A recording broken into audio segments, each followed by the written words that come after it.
మాంసం దుప్పి మాంసం కూడా తెచ్చి పెడతానంటున్నాడు.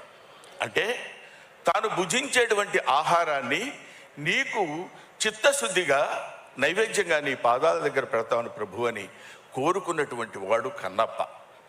అందులో ఎంత నిజాయితీ ఉంది, ఎంత నిష్కల్మషంగా చెప్పగలుగుతున్నాడు అనేటువంటిదే శివుడు అనేటువంటి వాడు ఉంటే ఆయన మనల్ని భక్తి పరిగణలోకి తీసుకుని మనల్ని ఒక భక్తుడిగా ఆయన ఆస్వాదిస్తాడు. అలాంటి వాడే మార్కండేయుడు. ఆయన్ని ఎవడైనా ఏదైనా తిట్టినా పర్వాలేదు, కానీ దేవుణ్ణి తన భక్తుడిని ఏమన్నంటే మాత్రం ఊరుకోడు, క్షమించడు.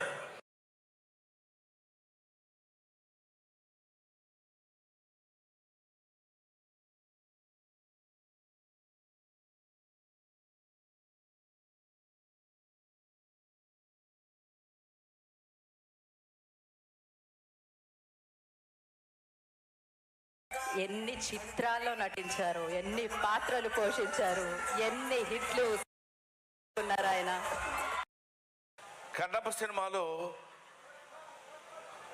మోహన్ బాబు గారికి నా మీద ఉన్నటువంటి వాత్సల్యం చేత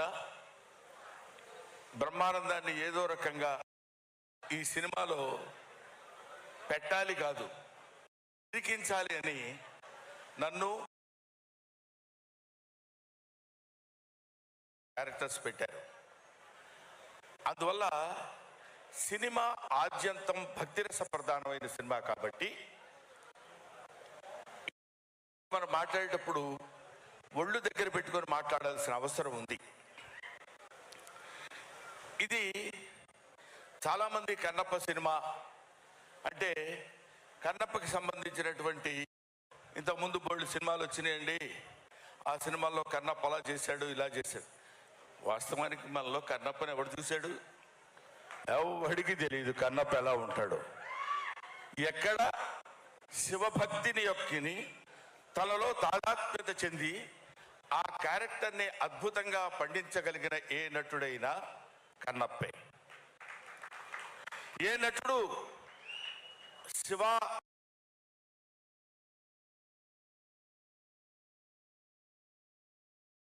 గ్రహానికి పాత్రుడవుతాడు ఆడు కన్నప్ప.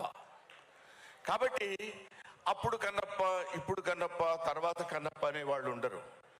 భారతదేశంలో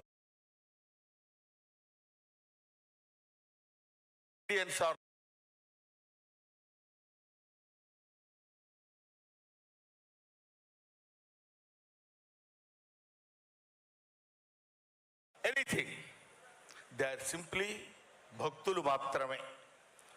అది ఎలా భక్తులు మాత్రమే అంటే అందరం కన్నప్పలమే ఆ లెక్కన. ఆయన ఏమన్నాడంటే కొంచెం పైనున్న మిత్రులకి కాస్త కొంచెం ఇబ్బంది కలిగిన పూర్వ ఆశ్రమంలో తెలుగు లెక్చరర్ కాబట్టి ఒక చిన్న ముక్క చెప్పి దాన్ని ఉదహరిస్తాను మీ ముందు. ఇక్కడ భక్త కన్నప్ప అంటే కన్నప్ప శ్రీకాళహస్తీశ్వర శతకము, శ్రీకాళహస్తీశ్వర మహత్యము. శ్రీ అంటే సాలెపురుగు, కాళము అంటే పాము, హస్తి అంటే శ్రీకాళహస్తి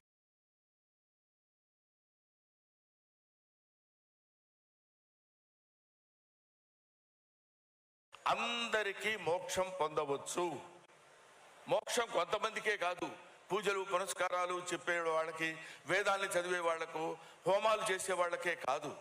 ఏ వేదంబు పఠించే లూత, లూత అంటే సాలెపురుగు చదువుకుంది. ఏ వేదం లూత భుజగంబు ఏ శాస్త్రములు చూచాను. పాము ఏ శాస్త్రాలు చూసింది. ఏ విద్యాభ్యసనం బనర్చ కరి, ఏ విద్యలు చదువుకుంది ఏనుగు. చెంచు ఏ మంత్రం ఊహించాను. చెంచు అంటే ఇప్పుడు మన కథ కన్నును తీసి అప్పకి అర్పించిన వాడు కన్నప్ప. అటువంటి వాడు వీళ్ళందరినీ సమానమైనటువంటి దృష్టి.